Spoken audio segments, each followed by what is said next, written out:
আমরা এই 10টা দিন কিভাবে কাটালে পরে একটা ইফেক্টিভ 10 ডেজ কাটাতে পারবো জিলহজ মাসের। তা আমি কয়েকটা পয়েন্ট আপনাদের সাথে শেয়ার করি। আল্লাহ পাক আমরা সবাইকে আমল করার তৌফিক দান করুন। প্রথম যে বিষয়টা খেয়াল রাখতে হবে সেটা হলো নিয়াত বিশুদ্ধ করতে হবে। প্রতিটা হাদিস গ্রন্থের একটা মৌলিক হাদিস হলো ইন্নামাল আমালু বিন্নিয়াত, আর একটা হাদিস হচ্ছে ইন্নামাল আমালু বিল খাওয়াতিম। আমল ডিপেন্ড করে নিয়াতের উপরে এবং আমল ডিপেন্ড করে শেষ পরিণতির উপরে। মানে একজন মানুষ ভালো পথে চলতে চলতে খারাপ হয়ে গেল, ওই অবস্থায় মৌত হলো, তার পরিণতি ভালো হলো না। একজন মানুষ খারাপ পথে চলছে, তওবা করে ফিরে আসলো, এসে ভালো পথে চলা শুরু করে এখানে মৃত্যুবরণ করলো, তার পরিণতি ভালো হবে। ইন্নামাল আমালু বিল খাওয়াতিম, আমল শেষের উপর নির্ভর করে। আর আমরা তো জানি না যে কার শেষ কখন। এই কারণে সবসময় আমলে ব্যস্ত থাকা উচিত। আল্লাহ পাক তৌফিক দান করুন। আল্লামা তাকি উসমানী দামাত বারাকাতুহু তার উস্তাদ তাকে বলতেন, তিনি তার কিতাবে লিখেছেন যে আমার উস্তাদ আমাকে বলতেন, আমার শাইখ আমাকে বলতেন যে প্রতিদিন দেহের যেমন খোরাক আছে ঠিক তেমনি প্রতিদিন আত্মার খোরাক জোগাড় করো। প্রতিদিন দেহের খোরাকের জন্য আমরা 5 বার 3 বার 4 বার খাওয়া দাওয়া করি, নাস্তা খাই, সব মিলে 4-5 বার খাওয়া দাওয়া করি, পানি পান করি, ভিটামিন নেই, প্রোটিন নেই, কার্বোহাইড্রেট নেই, মিনারেলস নেই, তাই না? দুধ খাই, কত কি খাই। তো এগুলো দেহের খাবার। অনেকের সাথে আবার হারামও কিছু খাবার খায়।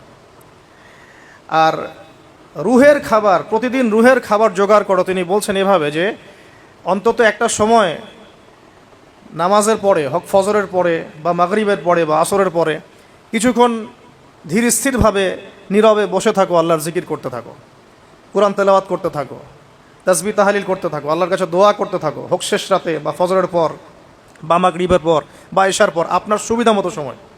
ফজরের পর করতে পারলে বেশি ভালো হয়, শেষ রাত্রে করতে পারলে বেশি ভালো হয়। তো তার উস্তাদ তাকে বলতেন এটা হলো আত্মার খোরাক, এর মধ্য দিয়ে আমরা আত্মার খাবার পাই। আত্মা অসুস্থ হয়ে গেলে দেহ সুস্থ থাকে না। আমাদের সমাজে আমরা যারা চলাফেরা করছি আমাদের বেশিরভাগের প্রবলেম একটা, আমাদের আত্মাগুলো দূষিত। এখন আত্মাগুলো দূষিত, এটা আমি 100% গ্যারেন্টি দিয়ে বলতে পারি। আত্মা দূষিত না হলে আমাদের চোখের হেফাজত করা সহজ হতো। আত্মা দূষিত না হলে আমাদেরকে সলাতে আসতে এত বেগ পেতে হতো না। আত্মা দূষিত না হলে সদাকা জাকাত দিতে মনের মধ্যে এত কণ্ঠতা, কি বলবো, এত মানে কনজাস্টেড ভাবনা চিন্তা আসতো না। আত্মা দূষিত না হলে কিন্তু আমরা আল্লাহ পাকের বিধান পালনে এত যুক্তি বিজ্ঞান দর্শন খুঁজতাম না। মানে আমাদের আত্মা কিন্তু অলরেডি করাপ্টেড। তো এটা নিজের বিবেকের সাথে প্রশ্ন করলেই পাওয়া যাবে আয়নার সামনে দাঁড়ালে।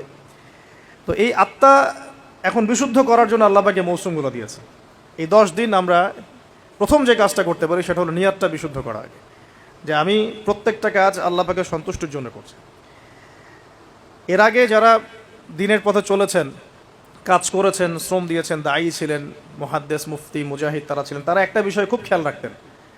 অনেকগুলো কিতাব পড়াশোনা করে এই জিনিসটা আমি পেয়েছি, অনেকগুলো কিতাবই আছে, যে তারা যে কোনো কাজ করার আগে একটু ধীর স্থিরভাবে বসতেন বা 1 মিনিট একটু চিন্তা করতেন, আগে নিয়াতটা খালেস করতেন, আমি এই কাজটা আল্লাহর জন্য করছি। আমরা ব্যস্ততার সাথে অনেক সময় চলাফেরা করে এই নিয়াতটা খালেস করার সময় পাই না।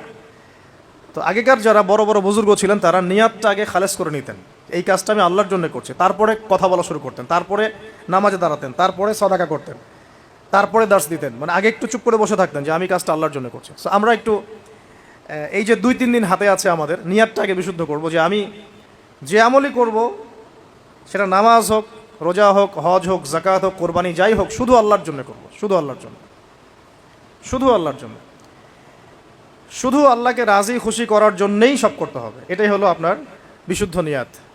এরপরে এই 10 দিনের মূল কাজ হবে তওবা করা। এই 10 দিন বেশি বেশি আল্লাহর কাছে তওবা ইস্তেগফার করতে হবে, কারণ এই 10 দিনে হজ আছে। আর হজের সময় আরাফার মাঠে যে হাজিরা অবস্থান করেন, বলা হচ্ছে যে আরাফার মাঠে কোনো হাজি যদি 1 মিনিটও অবস্থান করে তার হজ হয়ে গেছে।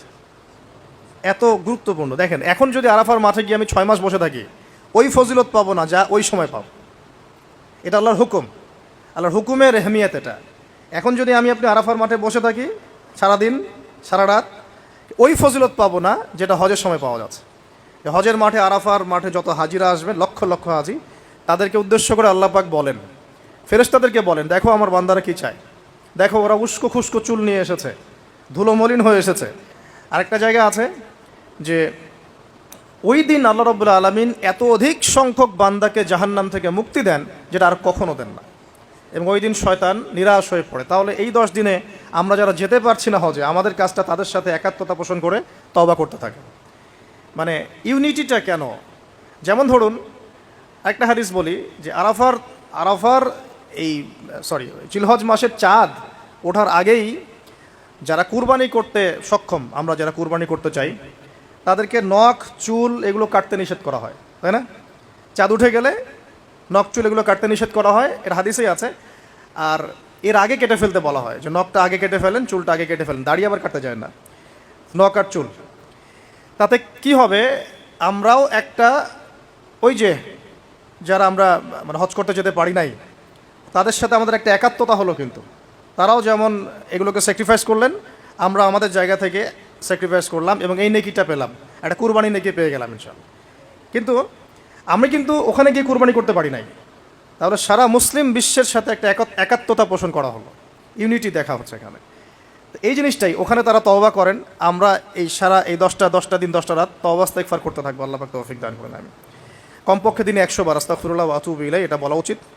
এরপর একটা বললাম নিয়াত, এরপরে তওবা। এরপরের কাজটা হচ্ছে, বলে ফেলেছি অলরেডি, যে আমাদের চুল নখ যেগুলো আছে এই 2-3 দিনের মধ্যে কেটে ফেলবেন।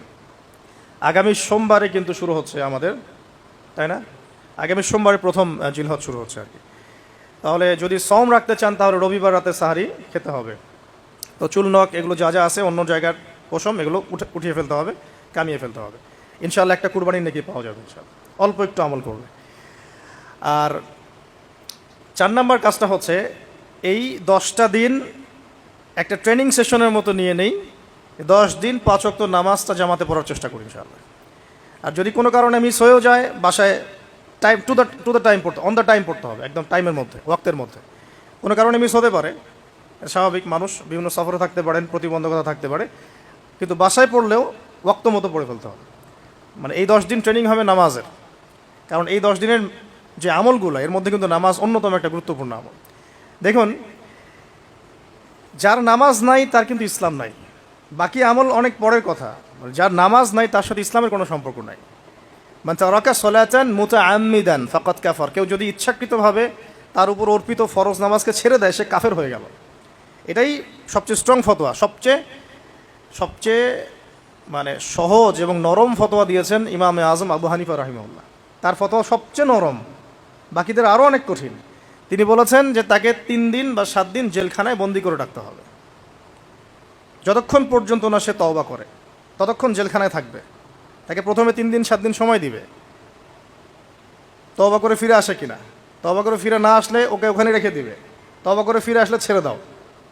নরম ফতোয়া না এটা। অন্য ইমামদের ফতোয়া হচ্ছে ফাকাদ কাফার, সে ব্যক্তি কুফরি করেছে। এখন 10 দিনের অনেক আমলের কথা আমরা বলবো হয়তো বা সামনে, কিন্তু মূল আমলটা কি ভাই? নিয়াত বিশুদ্ধ করে তওবা করতে থাকা, নামাজটা শক্ত করে ধরা। আল্লাহ পাক সবাইকে নামাজ ধরার তৌফিক দান করুন। এবং ফরজ নামাজের সাথে 17 রাকাত ফরজ নামাজের সাথে বেতর পড়বেন 3 রাকাত। আর চেষ্টা করবেন যে 12 রাকাত এক্সট্রা নামাজ পড়ার জন্য। 12 রাকাত এক্সট্রা নামাজ মানে ফজরের আগে 2, জোহরের আগে 4 এবং পরে 2, মাগরিবের পরে 2, এশার পরে 2। এই যে 12, এটা যে ব্যক্তি পড়বে তার জন্য জান্নাতে একটা করে ঘর তৈরি করা হয়। তো এই আমলের মৌসুমটা কাজে লাগাই, এর প্রত্যেকটা দিন প্রত্যেকটা রাত কিন্তু গুরুত্বপূর্ণ। তো নামাজটা আমরা খুব ভালো করে ধরার চেষ্টা করবো এবং 12 রাকাত এক্সট্রা নামাজ পড়ার চেষ্টা করবো ইনশাআল্লাহ। আল্লাহ পাক তৌফিক দান করুন। আর যদি রাত্রে জাগতে পারি আরও ভালো হয়। ফজরের আগে যদি 1 ঘন্টা জাগতে পারি, ওই যে আমরা যেমন লাইলাতুল কদরে তালাশ করার জন্য জাগতাম, শেষ দশকে ইতিকাফ করতাম, সেভাবে শেষ রাতে ওঠার চেষ্টা করি। আল্লাহ পাক আমাদের সবাইকে তৌফিক দান করুন, আমিন।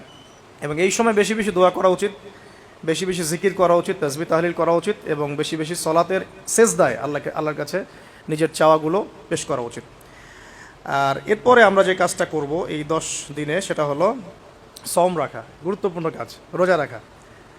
আমরা চেষ্টা করব 10টা রোজা রাখার জন্য। যদি না পারি অন্তত পক্ষে আরাফার সওম কবে এটা নিয়ে আরেকটা বিতর্ক সামনে আসছে আহলুল ফেসবুক ওয়াল জামায়াতের মধ্য দিয়ে, ঠিক আছে? 10 তারিখে রাখবেন না 9 তারিখে রাখবেন, এটা নিয়ে একটা বাহাস আবার সামনে আসবে। তা আমি আমার পক্ষ থেকে আপনাদেরকে একটা সলিউশন দিই যে আরাফার সওম 9 তারিখ, ঠিক আছে? আরাফার মাঠে যেদিন হাজিরা থাকবেন, অনেক কনফিউশন দেখতে পারেন, আপনি 2 দিনই রেখে দিবেন, ঝামেলা শেষ। কোনো সমস্যা? একটা রোজা রাখলে কি এমন হবে? আরও ভালো। আমরা তো ইয়াং, আমরা রাখতে পারবো না ইনশাল্লাহ। না খেয়েও রাখতে পারবো ইনশাল্লাহ। পানি যদি নাও খেতে পারেন, এক ঢোক পানি খেয়েছেন সাহারিতে, ওটা দিয়ে রোজা রাখা যাবে না ইনশাল্লাহ? তো আমরা পারবো। আমাদের মনের মধ্যে শয়তান কিছু দুর্বলতা সৃষ্টি করে। আল্লাহর পথে বেরিয়ে গেলেই দেখবেন শক্তি আল্লাহর পক্ষ থেকে আসছে। অনেক সময় অলসতা আসতে পারে যে মনে হয় পারছি না, মনে হয় পারবো না, এইটা যখন নেমে যাবেন দেখবেন পারছেন ইনশাআল্লাহ। তো আমরা সহজ সমাধানে যাই, দুটা রোজে রাখবো ইনশাআল্লাহ। ঠিক আছে? কি হবে তাহলে? আগের 1 বছর, পরের 1 বছর, 2 বছরের গুনাহ মাফ হবে ইনশাআল্লাহ। ঠিক আছে? তো এখন আমরা আরাফার সম তো আসতে দেরি আছে। আমরা এই 10 দিন যতগুলো করে সম্ভব রোজা রাখার চেষ্টা করি। যেহেতু সোমবারেই শুরু হচ্ছে, সোমবার আবার রোজা রাখা কি সুন্নাহ। সোমবার একটা রাখতে পারি, আবার বৃহস্পতিবার একটা রাখতে পারি, 2টা হয়ে গেল। আবার আরাফার 2টা রাখতে পারি, 4টা হয়ে গেল। অন্তত 4টা 5টা রাখার চেষ্টা করি। আর যারা পারবেন 10টাই রাখার চেষ্টা করেন। আল্লাহ পাক তৌফিক দান করুন, আমিন।